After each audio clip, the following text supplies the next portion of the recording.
ഇതൊരു promotion video അല്ല. നമ്മുടെ സ്വന്തം കണ്ണൂർ ധർമ്മശാലയിൽ നല്ല മസാല ദോശ കിട്ടുമെന്ന് പറഞ്ഞ് പോയതാണ്. ഓർഡർ എടുക്കാൻ വന്ന ചേട്ടൻ്റെ നിർബന്ധം കൊണ്ട് ഓർഡർ ചെയ്തിട്ട് ഇഷ്ടപ്പെട്ടു പോയ, അല്ലെങ്കിൽ ഞാൻ അതിൻ്റെ ഫാനായി പോയ ഒരു ഐറ്റം. വെജിറ്റേറിയൻസും അതുപോലെ തന്നെ ദോശ ലവറൊക്കെ ഉണ്ടെങ്കിൽ തീർച്ചയായിട്ടും വിസിറ്റ് ചെയ്യാം. അതുപോലുള്ള ഒരു ഐറ്റമാണ്. കണ്ണൂരിലെ ഫുഡ് വീഡിയോസിനും ഇൻഫർമേഷൻസിനും ഫോളോ മീ. ഞാൻ നിങ്ങളുടെ സ്വന്തം ഫുഡി റിഷാദ് MR. അത്യാവശ്യം നല്ല ഡൈനിങ് സ്പേസും അതുപോലെ തന്നെ ഒരുപാട് ഫാമിലീസും ഫ്രണ്ട്സും ഒക്കെ ആയിട്ട് ഒരുപാട് ആൾക്കാർ വന്ന് കഴിക്കുന്നുണ്ട്. നിങ്ങളുടെ കൂട്ടത്തിലുള്ള ദോശ ലവർക്കും അതുപോലെ തന്നെ ചട്നി സാമ്പാറൊക്കെ ഇഷ്ടമുള്ള ആൾക്കാർക്കൊക്കെ എന്തായാലും ഇത് അയച്ചു കൊടുത്തോ. അവർക്ക് എന്തായാലും ഇത് ഇഷ്ടപ്പെടും. നമ്മൾ പല സ്ഥലത്തു നിന്നും ദോശ കഴിക്കുമ്പോൾ നമുക്ക് അതിലെ മസാല ഇഷ്ടപ്പെടില്ല. പക്ഷെ ഇതിനകത്തുള്ള മസാല പക്ക ഒരു ഒത്തൻറ്റിക് മസാല ദോശേൻ്റെ അകത്ത് യൂസ് ചെയ്യുന്ന ശരിയായ ഒരു ഒത്തൻറ്റിക് ദോശ എന്നൊക്കെ നമുക്ക് പറയാം.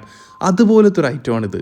അതുപോലെ തന്നെ ഇതിനകത്ത് യൂസ് ചെയ്തിട്ടുള്ള ബട്ടറും പിന്നെ അതിനകത്ത് യൂസ് ചെയ്യുന്ന പൊടിയും വെജിറ്റബിൾസും തേങ്ങയും ഒക്കെ ഇതിൻ്റെ ചട്നിയും സാമ്പാർ അടക്കം എനിക്ക് ഇഷ്ടപ്പെട്ടിട്ടുണ്ട്. പിന്നെ ആ റെഡ് ചട്നി എനിക്ക് അത്ര ഇഷ്ടപ്പെട്ടിട്ടില്ല. അതിന് പ്രത്യേകിച്ചിട്ട് ഒരു വികാരവും ഇല്ല. അപ്പോൾ കണ്ണൂർ ധർമ്മശാല ഇടയ്ക്കിടയ്ക്ക് പോയി കറങ്ങുന്ന നിങ്ങളുടെ ഫ്രണ്ടിനും അതുപോലെ തന്നെ നിങ്ങളുടെ മസാല ദോശ ഇഷ്ടപ്പെടുന്ന ഫ്രണ്ടിനും അയച്ചു കൊടുക്കണം എന്ന് പറഞ്ഞുകൊണ്ട് ഞാൻ നിങ്ങളുടെ സ്വന്തം ഫുഡി റിഷാദ് MR. ഇതുപോലുള്ള വീഡിയോസിനും ഇൻഫർമേഷൻസിനും ഫോളോ മീ.